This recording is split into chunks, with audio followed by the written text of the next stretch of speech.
तो अभी तक हमने जो इक्वेशंस ऑफ मोशन थी एक्स की उनको सॉल्व किया है, लेकिन हमने अपनी स्टडी में ये देखा था कि जब हम equations of motion of x derive कर रहे थे तो हमने ये देखा था कि जो मैट्रिक की इक्वेशन ऑफ मोशन है वहाँ से कुछ कंस्ट्रेंट्स हमारे पास आए थे और हमने अभी तक ये नहीं देखा है कि उन कंस्ट्रेंट्स का मतलब क्या है।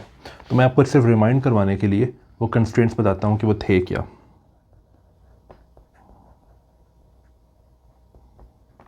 पहला कंस्ट्रेंट जो था वो कुछ इस तरह से था कि x dot square plus x prime square equals zero, और जो दूसरा कंस्ट्रेंट था वो था x dot dot x prime equals zero, जहाँ पे डॉट और प्राइम का मतलब है कि हम विद रिस्पेक्ट टू थॉ या सिग्मा डेरिवेटिव ले रहे हैं रिस्पेक्टिवली। अब हम करेंगे क्या कि इन कंस्ट्रेंट्स का मतलब जानने के लिए हम दो चीज़ें यूज़ करेंगे। पहली चीज़ तो ये है कि हम लाइट कॉन कोऑर्डिनेट्स यूज़ करेंगे जो कि मैंने कुछ वीडियोस पहले इंट्रोड्यूस किए थे। दूसरी चीज़ ये कि हम जो एक्स की सोल्यूशंस हैं वो यूज़ करेंगे। तो मैं आपको सिर्फ रिमाइंड करवाऊँ कि एक्स की सोल्यूशन क्या थी एक क्लोज स्ट्रिंग्स के लिए। एक्स म्यू डिपेंड करते हैं थॉ और सिग्मा पे, and this is x mu naught plus 2 times alpha prime p mu tau plus I alpha prime over 2, n is not equal to 0, 1 over n alpha mu n minus this thing plus alpha tilde mu n this thing, और ये सारे का सारा multiply होता है इससे, लेकिन इसको मैं अब बाहर लिख रहा हूँ, अलग लाइन में लिख रहा हूँ। अच्छा, अब हम क्या करेंगे कि हमें ये दो डेरिवेटिव्स चाहिए x डॉट और x प्राइम। ये कैलकुलेट करते हैं। x डॉट म्यू का मतलब है कि आप इसको डिफ्रेंशिएट करो विद रिस्पेक्ट टू थॉ, ठीक है। तो हम देख सकते हैं कि ये टर्म तो ख़त्म हो जाएगी बिकॉज ये कांस्टेंट है। ये टर्म जो है ये आएगी, यहाँ से आएगा 2 अल्फ़ा प्राइम p म्यू, और ये जो बाकी सारी टर्म्स हैं ये वाली, इनमें से ये जो थॉ, इसको जब आप डिफरेंशिएट करोगे तो सिर्फ टॉ पे जो डिपेंडेंट टर्म है वो ये एक्सपोनेंशियल है जो मैंने हाईलाइट किया है। तो ये एक्सपोनेंशियल को जब आप डिफरेंशिएट करोगे तो आपके पास माइनस आई और एन स्टार्ट में आएगा। तो जो माइनस आई आएगा स्टार्ट में, यानी कि माइनस आई और एन स्टार्ट में आएगा, और फिर ये एक्सपोनेंशियल साथ में आएगा हमारे। तो ये जो माइनस आई है वो इस आई को ख़त्म कर देगा, और ये जो एन होगा वो इस 1 ओवर एन को ख़त्म कर देगा। तो जो एक्सप्रेशन आप चेक कर सकते हो बनता है जो एक्सप्रेशन बनता है वो आप चेक कर सकते हो कि वो है 2 alpha prime p mu plus, बाकी दूसरी लाइन में लिखते हैं अल्फ़ा प्राइम ओवर 2 और n is not equal to 0, this thing plus this thing times this thing. अब हम एक चीज़ नोट करते हैं कि ये जो समेशन है जिसके अंदर हमने कहा हुआ है कि n is not equal to 0, जिसका मतलब ये है कि n कोई भी इंटीजर हो सकता है लेकिन n जो है वो 0 नहीं हो सकता। लेकिन अगर हम जो भी इसमें आ रहा है उसमें अगर हम n को 0 रखें तो क्या बनता है इस सारी की सारी टर्म के अंदर। तो अगर हम n को 0 रखें, और मैं इसको भी इंक्लूड करूँगा square root of alpha prime over 2 को, तो अगर हम n को 0 रखें तो ये बनता है alpha mu 0 e to the power minus i n sigma जो है वो नहीं आएगा बिकॉज n 0 है, plus e alpha tilde times this thing, और साथ में ये जो e to the power minus i n tau है ये भी नहीं आएगा बिकॉज n जो है वो 0 है। तो अब हम क्या कर सकते हैं कि ये जो टर्म है, ये मोमेंटम वाली टर्म, इसको एक तरह से हम एब्जॉर्ब कर सकते हैं इस सम के अंदर, अगर हम इस तरह से ये दो चीज़ें डिफ़ाइन करें। अगर हम ये कहें कि एक मिनट, कि alpha mu naught alpha prime over 2 times alpha mu not plus this thing is equal to 2 alpha prime p mu, जिसका मतलब ये है कि alpha mu naught times this thing is equal to alpha prime p mu, और alpha tilde mu naught equals alpha prime p mu. और ये equally बांटने की क्या ज़रूरत है दोनों में, वो इसलिए क्योंकि हमें पता है कि जो, अगर आप याद करो जो हम पिछले वाली वीडियोस के अंदर, कि p म्यू जो था that's actually p mu l and p mu r, right. तो एक्चुअली यहाँ पे जो आना चाहिए वो आना चाहिए alpha prime p mu l, right, और यहाँ पे जो आना चाहिए वो आना चाहिए alpha prime p mu r। आप सिग्मा प्लस और सिग्मा माइनस दोनों पे डिपेंडेंट पार्ट्स के लिए अलग अलग करके देख सकते हो ये, और आप देख सकते हो कि यहाँ पे यही आएगा, इसलिए मैंने इक्वली बांटा है यहाँ पे। ओके, सो अगर हम इस तरह से डिफ़ाइन करें तो इसका मतलब ये है कि पहली बात तो ये है कि हम यहाँ से एक्सप्रेशन निकाल सकते हैं। फॉर एग्जांपल ये अल्फ़ा म्यू ज़ीरो के लिए जो कि बनेगा 2 times alpha prime square root p mu, और एक्चुअली यही expression alpha mu naught tilde के लिए भी होगा। तो ये हमने नए अल्फाज डिफ़ाइन किए हैं, और इन अल्फाज को यूज़ करके अब ये जो एक्सप्रेशन है एक्स डॉट म्यू का, इसको आप इस तरह से लिख सकते हो कि x mu dot is alpha prime over 2। अब n को नॉट ज़ीरो करने की ज़रूरत नहीं है, because n is equal to zero वाली टर्म जो है वो दरअसल यहाँ से आ गई है हमारे पास इन डेफिनेशंस के साथ जो हमने नीचे यहाँ पे की हैं ये वाली। तो अब आप n को तमाम इंटीजर्स के ऊपर रन करवा सकते हो। सो आपके पास कुछ इस तरह बनेगा कि n इज़ एन इंटीजर और फिर alpha mu n times minus this thing plus alpha mu n tilde, और साथ में मल्टीप्लाई होगा इससे, वो तो हमें पता ही है। ठीक है, सो ये है एक्स म्यू डॉट का एक्सप्रेशन। इसी तरीके से आप एक्स म्यू प्राइम का एक्सप्रेशन भी कैलकुलेट कर सकते हो, और वो कुछ इस तरह से बनेगा, और बिल्कुल सेम डेफिनेशन के साथ, कुछ चेंज करने की ज़रूरत नहीं है, सिर्फ एक चीज़ चेंज होगी और वो मैं बताता हूँ कि चेंज क्या होगा।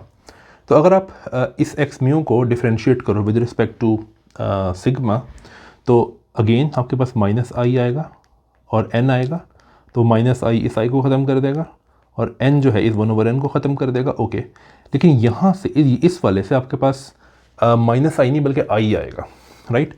तो यहाँ पे i और ये वाला i जब मल्टीप्लाई होंगे तो इसका मतलब है कि यहाँ पे माइनस साइन आना चाहिए, तो यहाँ पे एक रिलेटिव माइनस साइन आएगा, बस ये डिफरेंस है। ओके, सो ये बनता है इस तरीके से alpha mu n e to the power minus I sigma minus this thing, sorry यहाँ पे माइनस नहीं आना, यहाँ से मैंने माइनस ख़त्म किया,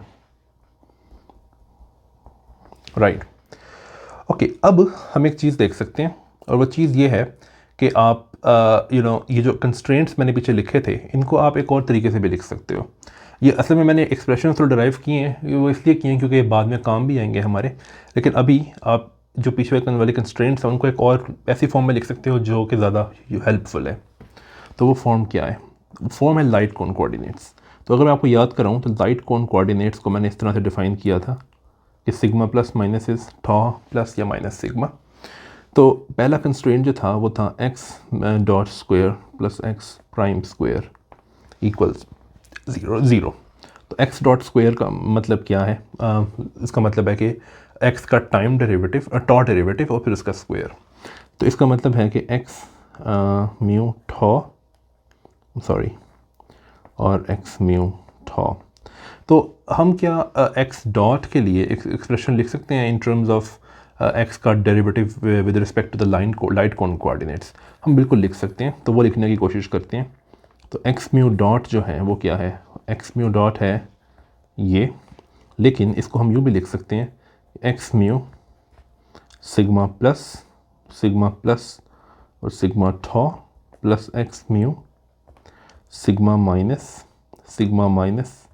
और विद रिस्पेक्ट टू टॉ। तो हम अगर मैं आपको याद करवाऊँ तो सिग्मा प्लस और माइनस दोनों का derivative with respect to tau आप देख सकते हो कि 1 है, और सिग्मा प्लस और माइनस का derivative with respect to sigma जो है ये प्लस या माइनस है, ठीक है, प्लस माइनस 1 है।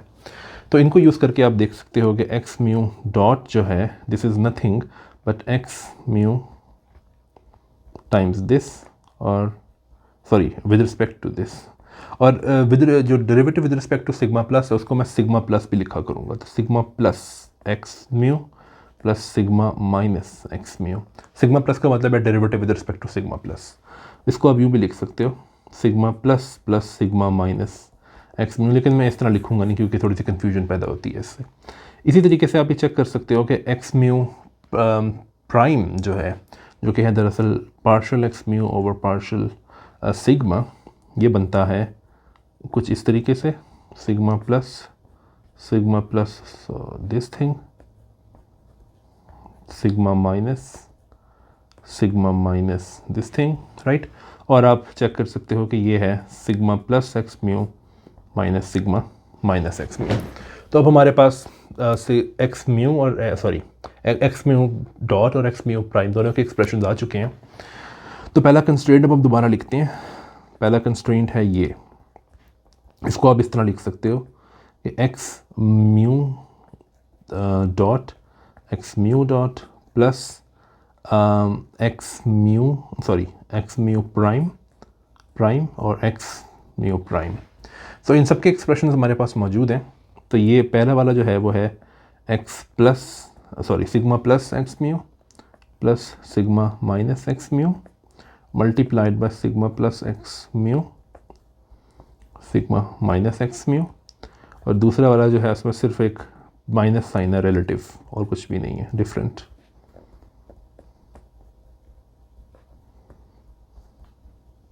सो ये बनता है सिग्मा पार्शल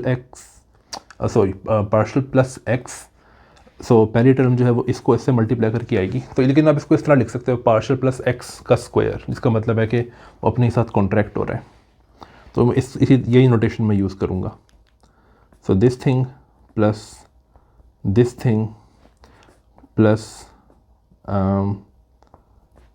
दिस थिंग। लेकिन आप देख सकते हो कि जब ये इससे मल्टीप्लाई होगा तब भी यही टर्म आएगी। इसी तरीके से जब ये इससे मल्टीप्लाई होगा तब भी यही टर्म आएगी, और जब ये क्रॉस मल्टीप्लिकेशन होगी तो ये टर्म आएगी लेकिन माइनस साइन के साथ, जिसका मतलब ये है कि ये कुछ इस तरह बनेगा सेम चीज़ और माइनस साइन, राइट। जिसका मतलब है कि it's 2 times partial plus x square plus 2 times partial minus x square. तो ये मैंने क्या कहते हैं एक कंस्ट्रेंट जो है उसको एक्सप्रेस किया है इन terms of light cone coordinates. अब दूसरा कंस्ट्रेंट जो है वो क्या है? दूसरा कंस्ट्रेंट है x dot x prime equal 0। Okay, इसका मतलब ये है कि partial plus x mu plus partial minus x mu और partial plus x mu minus partial minus x mu. इसको अगर आप एक्सपेंड करो तो it becomes this thing minus this thing, ठीक है, and square and that's it, because cross terms cancel हो जाती हैं। तो पहला कंस्ट्रेंट ये है कि ये चीज़ 0 होनी चाहिए, दूसरा कंस्ट्रेंट ये है कि ये चीज़ भी 0 होनी चाहिए। तो ये दोनों तब सेटिस्फाई हो सकते हैं जब ये दोनों अलग अलग 0 हों। तो ये भी 0 हो और ये भी 0 हो, ठीक है। अच्छा, अब अगर मैं ये आपको याद करवाऊँ कि पार्शल प्लस एक्स जो है एक्स डॉट म्यू जो है वो क्या है? वो है partial plus x plus partial minus x, that's it, और mu and mu. So partial x mu prime जो है वो है partial plus x mu minus partial minus x mu, ठीक है। तो ये आपको याद रखनी है बिकॉज बाद में भी हमें ये काम आएंगे। ओके, अब हम क्या करते हैं कि अब हम ये डेरिवेटिव कैलकुलेट करते हैं एक्स की रिप्रेजेंटेशन से, एक्स की जो मोड एक्सपेंशन है उससे, और फिर उनका स्क्वायर लेके उनको 0 पुट करते हैं और देखते हैं क्या बनता है। तो अब मैं एक्स को लिखूंगा in terms of light cone coordinates, because derivative लेना जो है वो आसान होगा उससे। So x mu is x mu not plus 2 alpha prime P mu. अब मैं टॉ नहीं लिखूँगा, टॉ की जगह में लिखूँगा sigma plus sigma minus divide by 2, लेकिन वो इसको कैंसिल कर देगा, ठीक है, क्योंकि ये टॉ का एक्सप्रेशन है। Plus I alpha prime over 2 and n is not equal to 0, 1 over n, और अब बनेगा माइनस सिग्मा। सो यहाँ पे आता है, अगर आप नाइवली देखो से, तो सिग्मा प्लस टॉ, तो वो है sigma plus alpha mu N tilde minus sigma minus, right. तो अब मैंने इनको लाइट कोन कोऑर्डिनेट्स के टर्म्स में लिखा है। अब हम ये दोनों डेरिवेटिव्स कैलकुलेट करते हैं और देखते हैं क्या बनता है। So sigma plus x mu वो बनेगा alpha prime P mu plus I times alpha prime over 2 sum n is not equal to 0।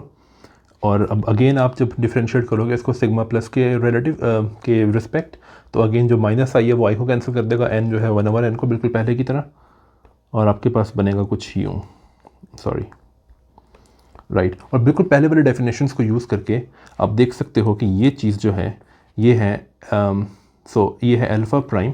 मैं आपको याद कराऊँ अगर, तो हमने डिफ़ाइन किया था इसको इस तरीके से। तो इसका मतलब ये है कि जो पी म्यू है that's alpha mu not over this thing, right. लेकिन हमारे साथ तो यहाँ पे अल्फ़ा प्राइम मल्टीप्लाई हो रहा है, तो इसका मतलब है कि ये बनता है अल्फ़ा प्राइम ओवर 2, राइट। तो इसका मतलब ये है कि जो ये वाली टर्म है ये जो है ये इसके इक्वल है। सॉरी यहाँ पे आई मैंने लिखा, आई नहीं आना था यहाँ पे। इसका मतलब है कि आप इसको इस सम में एब्जॉर्ब कर सकते हो for n is equal to 0, ठीक है।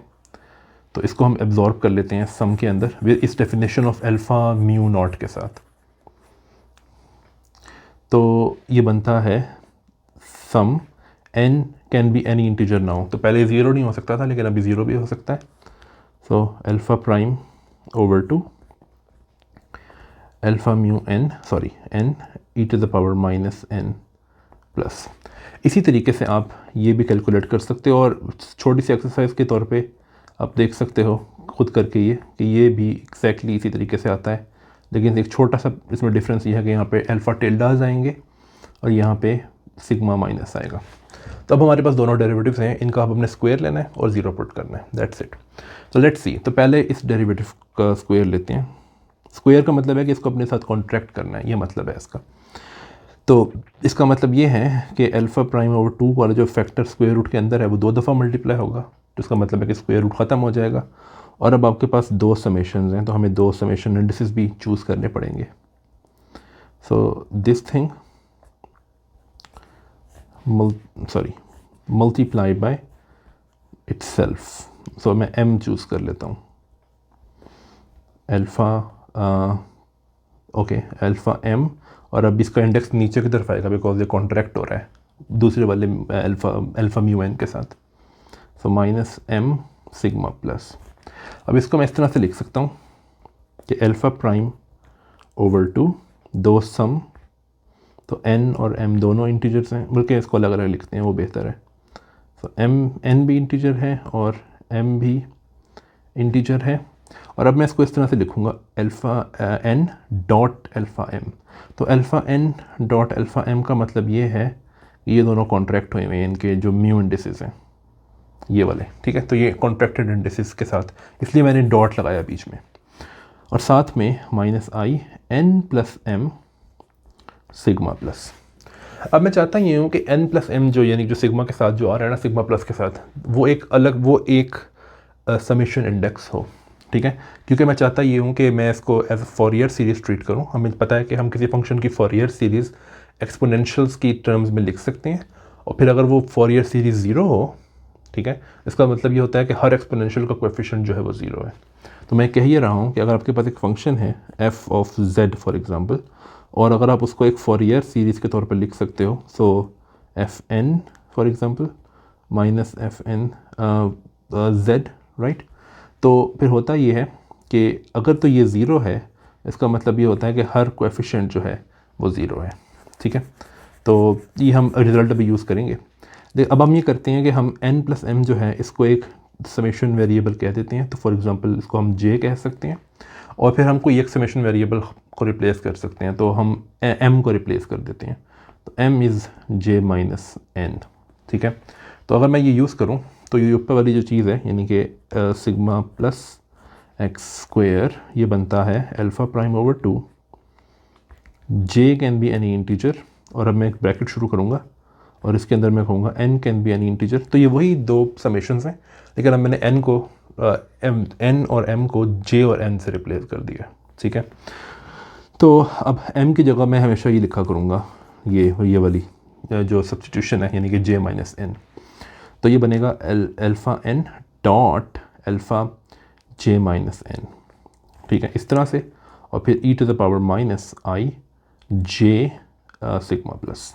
तो आप देख सकते हो कि अगर तो ये चीज़ 0 है यानी कि मैंने आपको कंस्ट्रेंट दोबारा याद करवाऊँ अगर, तो कंस्ट्रेंट ये था, ठीक है। सो अगर ये चीज़ ज़ीरो है तो आप इसको एक फॉरियर सीरीज़ के तौर पे देख सकते हो, और जो कोएफिशिएंट है, ये इस चीज़ का कोएफिशिएंट जो है वो ये सब कुछ है, और ऑब्वियसली ये भी है, लेकिन इसको देखने की ज़रूरत नहीं है बिकॉज ये तो एक कांस्टेंट है। तो ये कोएफिशिएंट जो है ये ज़ीरो होना चाहिए, ठीक है। इसका मतलब ये है कि ये जो कोएफिशिएंट है कि n as summed over all integers j minus n, this is zero for all j, जितने भी इंटीजर्स हैं j के लिए। तो हम एक काम करते हैं, हमें इसको इसके प्रोपोर्शनल एक क्वांटिटी डिफाइन करते हैं।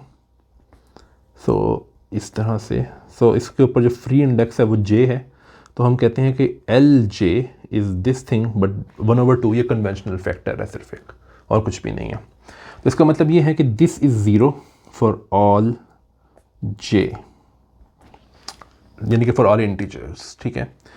अच्छा, ये तो हमने सिर्फ यहाँ से लेकर आए हैं, अगर आपको याद हो कि ये इस चीज़ का कॉन्सिक्वेंस है, ठीक है।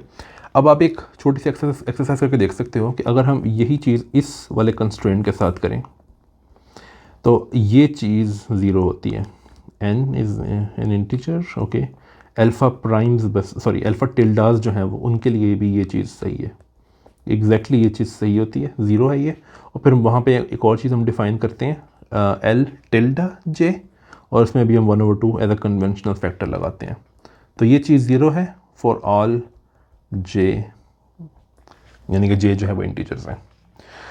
तो इसका मतलब है कि जो हमारे कंस्ट्रेंट्स हैं उनका मतलब ये है कि ये जो पर्टिकुलर क्वांटिटीज़ हैं जो कि अल्फ़ाज से बनी हुई हैं, ये पर्टिकुलर कॉम्बिनेशंस, यानी कि एक तो ये कॉम्बिनेशन और एक ये कॉम्बिनेशन, ये ज़ीरो हैं, ठीक है। इनको हम कहते हैं ट्रांसवर्स विरासरो जनरेटर्स। सो जनरेटर्स कहना चाहिए, बट जनरेटर्स आई थिंक बेहतर लफ्ज़ है क्योंकि हम बाद में ये लफ्ज़ यूज़ करेंगे। So l n l j tilde are called,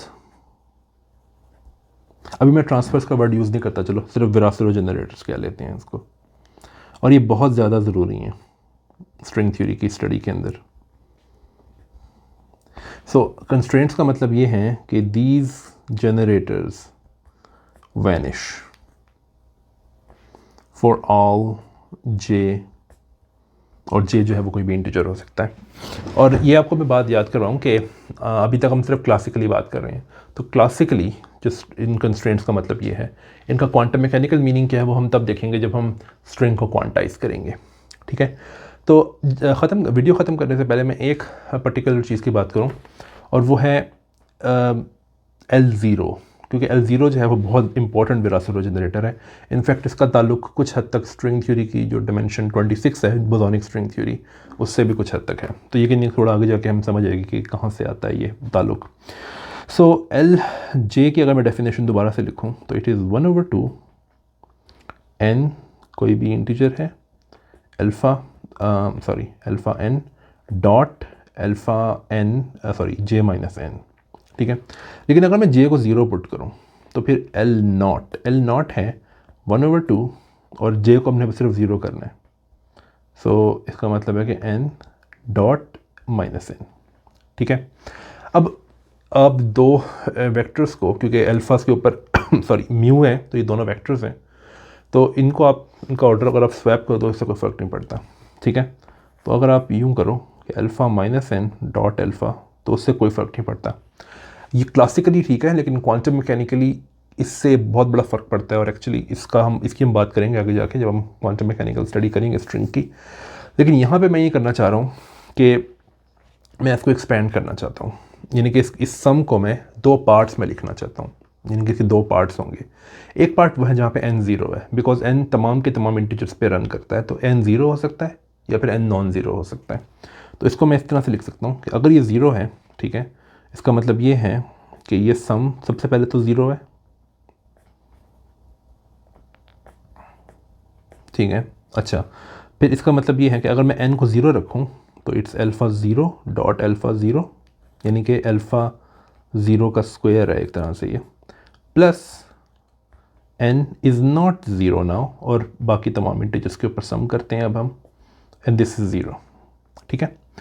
अच्छा, अब हम एक काम करते हैं कि ये जो हम n को तमाम इंटीजर्स के ऊपर सम कर रहे हैं, हम एक काम इस तरह करते हैं कि सपोज़ करो कि n फॉर एग्ज़ाम्पल n अगर 1 है, ठीक है, तो ये टर्म जो है यहाँ से इस समेशन से क्या आती है निकल के, वो आएगी -1.1, और अगर n -1 है तो टर्म जो आती है वो है 1.-1, लेकिन ये दोनों इक्वल हैं, ठीक है। तो इसका मतलब ये है कि आप सिर्फ पॉजिटिव एंड्स के ऊपर सम कर सकते हो और एक फैक्टर ऑफ 2 लगा सकते हो स्टार्ट में। क्यों? क्योंकि जो भी एक पर्टिकुलर पॉजिटिव एन के लिए टर्म आती है वही टर्म नेगेटिव एन के लिए आती है, सेम, ठीक है।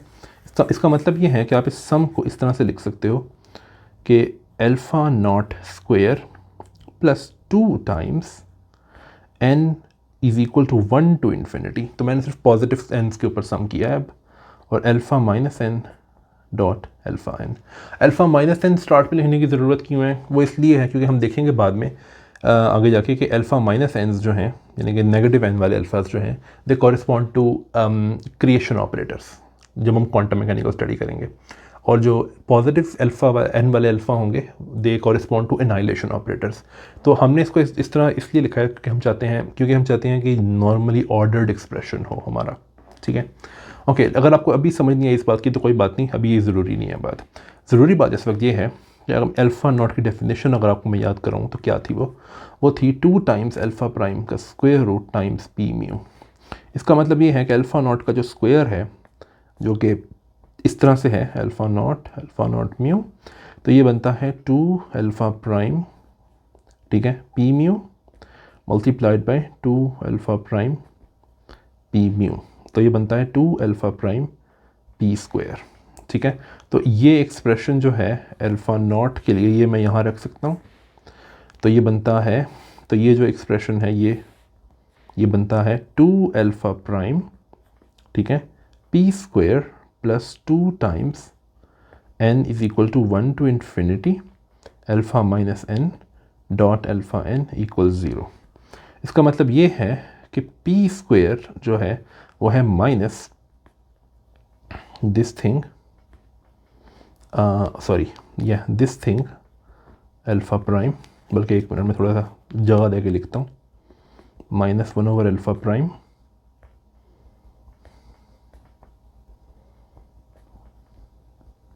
Dot this is equal to this. अब मास शेल कंडीशन क्या होती है, यानी कि जो एक तरह से आप कह सकते हो कि रिलेटिविटी में जो एनर्जी मास रिलेशनशिप होता है उसको आप इस तरह से हम क्वांटम फील्ड थ्योरी में लिखते हैं कि P square is equal to N square, sorry minus M square. वो इसलिए क्योंकि मैं जो वो यूज़ कर रहा हूँ, ये क्या कहते हैं, सिग्नेचर ऑफ द मैट्रिक वो है minus plus plus plus and so on, जितने भी डायमेंशंस हों, ठीक है। तो टाइम के लिए नेगेटिव डायमेंशन है, नेगेटिव सिग्नेचर है, इसलिए मैं P square is equal to M square use कर रहा हूँ। सो अगर हम ये यूज़ करें तो ऊपर वाला जो एक्सप्रेशन है वो कुछ इस तरह से बनता है कि M square equals 1 over alpha prime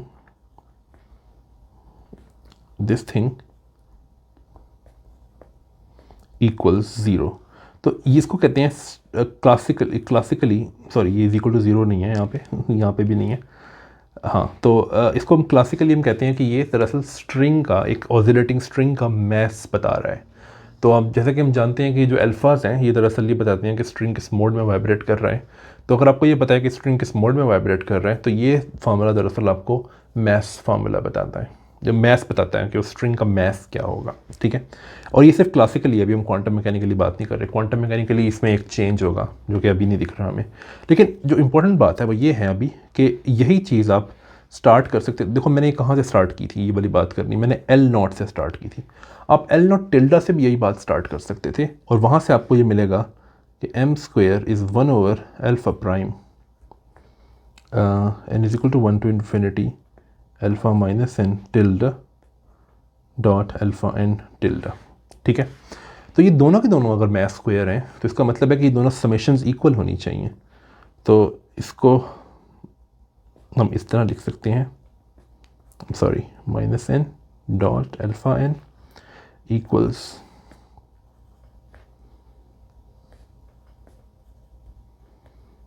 like this, ठीक है। तो ये एक कंस्ट्रेंट है जिसकी क्या कहते हैं इंपॉर्टेंस हम बाद में जाके समझेंगे कि ये क्या है। बाद में जाके इस कंस्ट्रेंट का एक नाम भी होता है जिसको हम कहते हैं लेवल मैचिंग कंडीशन। लेकिन अभी इसका क्या मतलब है, लेवल मैचिंग का क्या मतलब है, ये हम बाद में देखेंगे जब हम क्वांटम मैकेनिकली स्टडी करेंगे स्ट्रिंग्स को। अभी तक के लिए हम कह सकते हैं कि हमारी ऑलमोस्ट जो है वो स्टडी कंप्लीट हो गई है क्लासिकली स्ट्रिंग्स की। हमने एक काम अभी जो करना है क्लासिकली स्ट्रिंग्स के बारे में, वो ये है कि हमने जो स्ट्रिंग्स जो पॉलीएकोव एक्शन की जो सिमेट्रीज़ हैं उनसे उनके कॉरस्पॉन्डिंग जो कंजर्व्ड क्वांटिटीज़ हैं उनके एक्सप्रेशंस क्या है वो भी हमने देखने हैं। और उसके बाद हम पॉइजन ब्रैकेट्स कैलकुलेट करेंगे कुछ स्ट्रिंग्स के ऑब्जर्वेबल्स के कॉरस्पॉन्डिंग, और फिर उनको हम क्वांटम मैकेनिक्स में ट्रांसफॉर्म करना जो है वो कुछ मुश्किल नहीं होगा। तो until the next video, bye.